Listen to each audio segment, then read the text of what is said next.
Justin. What's up? Tried and true. One of the co-founders of Riptides. Yeah.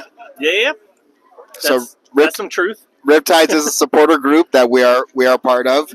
Actually, we met Justin. I think I met Justin and Quinn first out of any of the anything to do with San Diego FC. Weirdly nice. I'll leave that to Chris. Chris can beat that dead horse all he wants. He's never going to beat the allegations. Weirdly nice is sticking. Like, that's just the thing. That's awesome. But no, seriously, thank you for being on the live stream. And I just want to give you the floor. You know, I'm sure you have a lot of talk to talk about being part about stuff. I usually don't get on this stuff, so I this is a appreciate rare thing that for everybody. Thank I you. don't usually talk on the mic, so it's a whole thing. We got a whole audience, so that you can pretend they're not there. Oh no, I already have. Pretend they're in their underwear. You know, not Quinn. Especially Quinn. No, so I guess probably the best thing to do. Oh, never mind. Here's my beer. Thank you, Chantal. Thank you. Cheers, sir. Cheers. No, I guess the best thing to do is probably talk about, supporters culture. That's kind of what I'm into. That's what we've been about. So, I don't know where to go, but, maybe filling people in on like where we're at as far as the Riptides and what's going on. Let's say you're you're in San Diego. You you grew up liking the Padres and the Chargers, and now Chargers left, Padres doing good, but the season's going to end pretty soon. Yeah. Need another team to support. Keep the energy, baby. Yeah. Look what's happening right now, right? That's San Diego is hot. We are on fire right now, right? That's true. And Padres win or lose through the series, it's not going to change the fact that San Diego is passionate about sports, right? They always have been. And to be honest, they've always got the shit end of the stick, right? And that's just what it is. Like, we're hoping that SDFC can break some of those cycles. We're hoping the Padres break that cycle, right? Yeah. If they break that cycle, we're into a different era in San Diego sports. And that's kind of what being a supporter is all about, right? Yeah. It's about continuing at it and continuing the process and making sure that you make an impact on the game, right? And it's like you're growing along with the team. Exactly. Yeah. And regardless of whether the team does good, bad, being a supporter is about being there always. There's Padres fans that have been here, for however long the Padres have been here. I don't even know because, again, I'm a transplant. Baseball is not my thing. So you guys can beat me up. It's fine. No. Don't worry. I'm still San Diego through and through right now. So, like, that's just what it is, man. I've given up all the roots. One thing I've noticed, though, is you mentioned being a transplant, but it's like everybody I know that has moved here as a quote-unquote transplant, they all feel very at home in San Diego, which makes me proud. Oh, yeah. I'll say, I just recently went back home, right? Yeah. I went back to Atlanta for 2 weeks, got to see my family, which was always great, right? But I think there was always a spark with me in Atlanta, like when I went back to Atlanta, there was always this like, man, I'm glad to be here. I'm excited to be home. Yeah. This time, it was very different for me. I think I realized like how much I miss San Diego, just being out of San Diego for a few minutes, right? Like, oh, dang. I felt very connected to this city in a way that, it kind of made me realize that I'm no longer connected to Atlanta like that. So San Diego's really, it's grown into my home and like it's what I care about at this point. And how long have you lived in San Diego? This makes 5 years. Oh, okay. So you've been here for a while. Yeah, I mean, compared to some people, right? Yeah, I think a lot of people that I meet that are new or like, I've been here 6 months, and you're like, oh man, you're fresh. And they're still like bright-eyed and bushy-tailed, like, man, San Diego's. And the thing is, though, they're like, I love San Diego, and you're like, dude, in 5 years, you're going to be saying the same thing. Yeah, exactly. And I think that's the cool part about San Diego. That's part of the charm is like, there's so much to it. It is small town vibes in a big city. Reno has that moniker, the biggest little city in the world, but that's really San Diego. No, I think San Diego should be that. I agree with that. Every little neighborhood you go to is just there's a certain vibe here that you just don't get elsewhere, right? You can go up to LA, they have great restaurants, they have cool little niche parts of town, but like none of it feels like it does here. No, it does not. It feels. I'll say it. It feels a little manufactured. Yeah, for sure. In LA and stuff, which is fine. Which absolutely, you're going to have more Michelin star restaurants or whatever. But Yeah, fuck them. I agree wholeheartedly. Like, that's whatever. But again, so that fan of just San Diego sports, why should they join Riptides in particular? Dude, I'll say this. Look, there are 6 recognized supporter groups right now in SDISU. We can go into that in a minute. Riptides obviously is my favorite. I'm biased. They're a great supporter group, so I'm not going to tell you that like we're better than any other group. But I will say that if you do decide to join Riptides, if you come out to our events, I promise you'll feel like family, right? And that's kind of the vibe that we want to go with.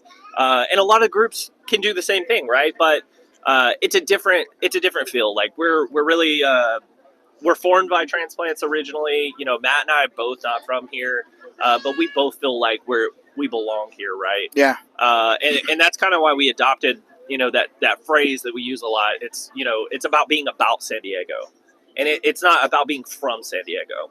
And that's the most important thing, right? We need to focus on the people that are here right now, because, you know, people get here through the military. They get here through, you know, just coming to see the ocean, and they just never leave. Like there's a lot of reasons that people come to San Diego, and honestly, it's kind of hard to meet friends, right? Yes. And that was another thing when we started Riptides was I struggled to make friends in San Diego. I struggled because, you know, people are flaky, or you age, meet somebody. everything. Yeah, it's everyone's weird. busy. I'll be honest, like San Diego's a weird place for that. All right, I've heard that a lot on Reddit. Like I think people are too chill. People are like 100%. just like, well, let's make plans. It's like, but they're fine with you canceling. You have to be fine with them canceling. Those type of things. It has to be like a chill vibe, and that's such a, I don't know. I'm oversimplifying it very much. So No, I think that's exactly it, right? Because you talk to somebody and they're like, "Oh yeah, you want to hang out?" And like, I decided to stay at home and smoke weed, and I'm like, that's a real excuse. Cool. All right. Well, I guess I'll just go fuck myself. Whatever. Because I have heard that, like when I've asked about supporters groups and things like that, people have said, "This is the one place that I've been to where there's too many cooks and not enough chefs." Okay. Like, you know, or whatever the term. I want to say too many Indians and not enough chiefs is really the term that I heard. Cancel you right now. I can say that because I'm from Rincon Indian Reservation, which is San Diego. I'm from San Diego my whole life. You can literally trace my lineage back to San Diego longer than any of you bitches that complain about people not from San Diego. Just so you know. Anyway. Before I cancel you all to get your 23andMe. The information's already online. It's fine. Do it. They already sold it to BlackRock or whatever. Yeah, exactly. Go. So yeah, I think the biggest thing is just we really want to be that, you know, fun group. I think a lot of people look at us as not serious right now, and I think to some extent that's true, right? I think we do have to own some of that stuff, but as we get into season, as people are learning what supporter culture is, because we have to build that here, right? This isn't something that was already here. We didn't have an MLS team before. We didn't have a big soccer team before. We had Loyal, right? And Loyal did amazing things, and it did so well. But they were always kind of punching above their weight, right? Yeah, for sure. And even still, you know, the section was, I don't remember the exact number. I think it was in the 300s, right? 400s. We're talking about 3,000, right? Yeah. And how do you grow from 300 to 400 to 3,000 supporters? And to be honest with you, it's not going to be 3,000, right? It's going to be 6,000, because we need people on single game days. We need people coming to the tailgates. We need people to learn the chants. Like, the culture itself has to be built pretty heavily here. So it's really an uphill battle to make sure that everybody knows what we're going to do and how we're going to do it. And, you know, we've kind of been tempered in the way that we've done things. We have a lot of really good people working on this stuff. We kind of focus more on organization, especially right now, than anything else. And just trying to build that leadership culture so that when times get tough, it gets easier and not more difficult. Because new fans will have people to look to and all those things. Because, for instance, just my background, I've been watching soccer, I will say, religiously since 2006. Okay. So it's like the closest team to me was the Galaxy. Okay. And I've gone up to the Riot Squad a few times and things like that. And that's the first thing I do is look around, how do I act? I'm obviously in a supporter section. I need to act a particular way. I can't sit down, that's for sure. Yep. Those types of things. So building that is more important, I think, than people realize. Yeah, and it's a lot more difficult too. I think a lot of people don't understand like how many casual fans you're going to have in the supporter section. Just at the end of the day, people that don't understand exactly what we're getting into. And that was another reason that we started the union, right? The union really is the idea to bring all these like mindsets together and really focus on what we're all good at, right? Each group is so good at really different things, but together we are so strong, right? Yeah. And I mean, I'll tout it for a second. You know, every single group is pulling so much weight with the union that it's been really easy to get things done, even though we've had, you know, there are things in the background that you don't see, like, you know, normal everyday things like little arguments and things, but you don't see that on the surface because we are very united in the way that we think. We know what we need to do. Everybody kind of has their own way of doing it, but at the end of the day, we all know that it's going to get done. Yeah, and I will back up a little bit. Can you explain what the union is and why? Like, because you said there's 6 different supporters groups recognized right now, and are they all part of the union? Recognized by the union, by the team? How does that work? So, let me back up a little bit. Maybe I'll fill people in on what I do because I didn't really go into that. I just kind of started talking. So that's how we like it. I kind of do a lot of. I do a lot of stuff, right? So with Riptide, I do merch, I do all the social media, I do a lot of, you know, just coming out to things. Like I try to be at everything. It's not always possible, but I try to do that. Leadership trainings. I am the VP, so that comes with a whole host of things that I have to do. Yeah. And then on top of that, I've taken on the additional role of leading the communications committee and the technology committee for the union. So my background is in technology. I am gotcha. I'm in identity services. I work for a massive company that I won't say on air because people hate it. Got you. Yeah, he's an evil man. So we 23 and me. I'm just joking. Just teasing. No, but yeah, no.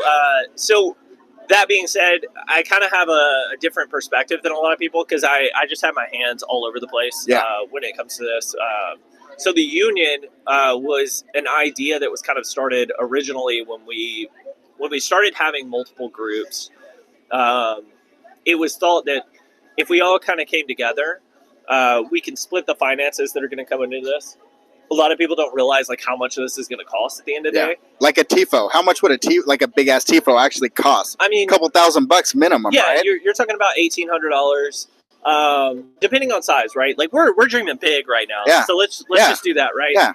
So let's just say $1,800. That's paint. That's you know, we have to rent a space to and it has to be like non-flammable paint and like specialized. Well, yeah, and we also have to get it like treated. So that's a whole nother expense in California. So there are a lot of things that we're gonna have to do. It's not always cheap, right? Yeah. And because it's not cheap. We really needed to make sure that all the groups kind of had a way of pitching in all together. Yeah. So the idea was formed that, hey, if we started this union, right, we can worry about membership of the entire section and not necessarily the supporters groups. And then we can focus on getting money and finances from everyone that's participating, which makes it a lot easier, right? Yeah. And then we'll also do fundraisers and other things to make sure we have all the cool stuff. So it really is an idea to make sure that we have the best game day experience out of any MLS team. And I think we can do it. Like you mentioned, the casual fans, but that is what's going to bring the casual fans back. Right. And even the fringe supporter fans is a good experience at the stadium. Yep. And a good experience equals chanting the whole time, intensity, all those things like what supporters are, you know, supposed to bring, right? Yeah, exactly. And you know that's a whole other side of it that we have to teach, we have to coach, we have to be there for people so that they can ask questions and not feel like they don't have the space to do that. Yeah. We have to make sure that people feel comfortable coming into these drum circles and coming to these drum practices and all that. So, you know, that's another piece of it. We're already doing drum practices. We're already doing these things that we need to do for season, and we want people to come out. We really do. We need them, right? We need you guys to come to these drum practices. We need you to learn the chants. We need you to do all of that because this isn't going to be built by me, right? No. This has very little to do with me at the end of the day. It has everything to do with San Diego. It has everything to do with everyone else that's going to, you know, put their own piece of the puzzle together for this. So, no, and one of the reasons I bring up meeting you and all those things all the time, and we, again, like I said, beat that dead horse on the podcast, but it's because even us doing our little podcasts and all those things, we were a little intimidated walking up because it felt like everybody already knew. Yeah. Like it was like I felt like I don't even feel like I'm a fucking hardcore soccer fan. Like I know a shitload about soccer, and I'm there, and I'm just like I'm intimidated. Like everybody here knows more than me. Everybody knows way more about MLS than I do, or everybody this or everybody that. So it's like, and not even about knowing it or anything like that. It's just like you're talking about being a supporter. That term plastic is thrown out a lot in soccer. So it's like being grassroots and all this stuff is definitely like looked at as a positive thing in soccer. Yeah. And I feel like that's the case around the world. And that was all those thoughts going into it. Like as a soccer fan who's just excited for an MLS team in San Diego, I was still like wary to dip my toes in. You know what I mean? So No, I like, get that. I think the term plastic too is something that honestly we need to get used to. Like, it kills me. It kills me. I love it. Like everybody's gonna call us plastic. It doesn't matter what the hell we do. So our first tifo should just be San Diego the Plastics, just to rub it back in their face. That's the best way to do it, right? Yeah, I mean you can own it. Like it is what it is. Like they're gonna call us plastic. LAFC fans are gonna call us plastic. That kills me. That just makes me laugh already. It's gonna happen. Please, be ready for it. Please. I'm ready. I'm ready for it all day long. Kidding me? Shit. I mean, shit. Oh my god. Whatever. It's okay. Yeah. It's gonna happen. Be ready for it. I'll be here talking shit outside the stadium just like this before the game. And the best thing for us, right? You don't want to be called plastic, right? I know. 10 friends. Yeah. Right? If you're listening to this, you don't want to be called plastic, bring 10 friends. That's how we that's how we get out of that, right? People will notice. We need to grow. We need to grow with, diversity as well. Like we need to make sure that no matter your sex, sexual preference, color, race, whatever you might say that diversifies you from San Diego, like we need everybody. We don't need just a specific type of people, right? Like you might look at supporters around the world and like say, oh man, they're all like this. That's not the case. We need everyone in San Diego. San Diego is so diverse. We really want to focus on that inclusivity piece. And again, that goes back to what Riptides was founded for, right? We really wanted to be that gateway to inclusivity and making sure that we're giving voices to people that might not feel like they have that voice.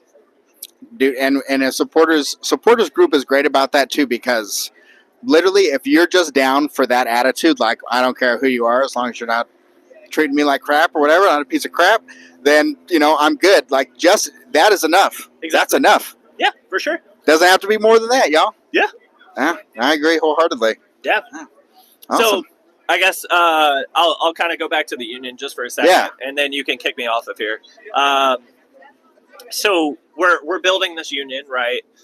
So before each group was kind of handling their membership off to the side, Riptide still has a membership, but we're encouraging everyone to sign up for the union, and that's what we really need, honestly. Like we really need this union to be at a higher number than we're at right now, to be completely honest to everybody, right? We're not where we want to be. And the more people that sign up for this, the better chances we are to have, some of those game day things that we want to do. Yeah. We really need that. Leverage is probably a bad word to say, but it kind of is, right? Like we want the club to take us seriously. The front office is going to take you more seriously and give you more. You're going to have more clout with them. Yeah, that's just the way it is. And to be honest, they're really are like co-building this with us. Like we've had a lot of really good conversations with the front office where they've really like bent on certain things. We've bent on certain things. There's a lot of give and take there. And I'll say, they probably didn't have to give us all the space that we've had so far. I was going to ask, like, is the team accommodating? Like, do you feel? Do they give you good vibes, so to say? Yeah. In regards to supporters? I think for the most part, yeah. We have a really good rep with the team. We're in constant contact. I think there are certain things, obviously, we're going to have disagreements about. We are independent at the end of the day. We're not a marketing tool for the team, right? Yeah. We have done certain things that I think other people don't agree with from an independent standpoint. Gotcha. But we've done that strategically, I think, in a way that we can make sure that we get the other things that we know we need to get more people into our group, right? There are certain things that are going to limit the amount of fans that are going to come into the stadium. Yes. And that's kind of been our main focus of like, how do we make sure that we get what we need long term or short term, so that long term we have that growth and the ability to build this into something big. As supporters, you kind of have to educate the front office. Like, no, Yep. this is really what supporters want. Yep. Exactly. Right? Okay. Yeah. So yeah, that's kind of been the whole thing. And we're really just trying to focus on growing this entire union. So Yeah. regardless of, if you join Riptides, there's also Chavos Frontera Otras, there's Barra 18, there is USG 18 if you're in like uniform or first responders. You have 18th Battalion if you really like Star Wars. They're kind of a cool vibe. You have the locals, which have been around since Loyal days, and I think I hit them all. Is that the 6? You just didn't name Riptides. Well, yeah, Riptides is given. We've talked about them. Yeah. I hope people know who we are, right? I'm only wearing a bunch of gear. Yeah, absolutely. So yeah, each group kind of has their own thing that they really focus on and their own niche. I think Riptide's niche again is kind of really focusing on that diversity piece, and we're really focused on the community. We've done a couple like community efforts on things where we partnered with Hopnonymous. Great beer, you should check them out. I'm gonna give them a little plug. Yep.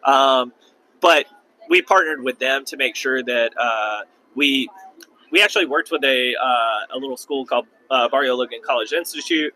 And we were able to provide some kids who didn't have a lot of like soccer equipment, a whole bunch of equipment so that they can play for this next year.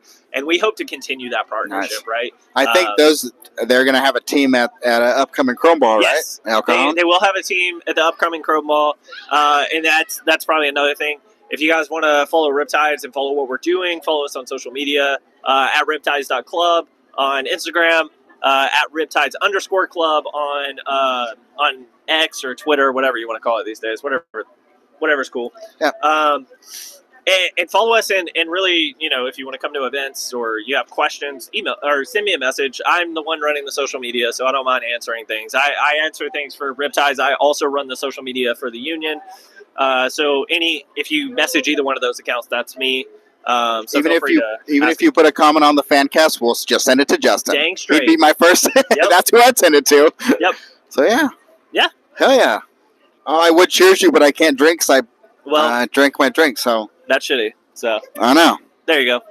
Cheers, y'all. I'll drink the dregs real quick. There you go. So yeah. Thank you, my friend. Yeah, thank you for getting on. Who's up? Hell yeah. KB.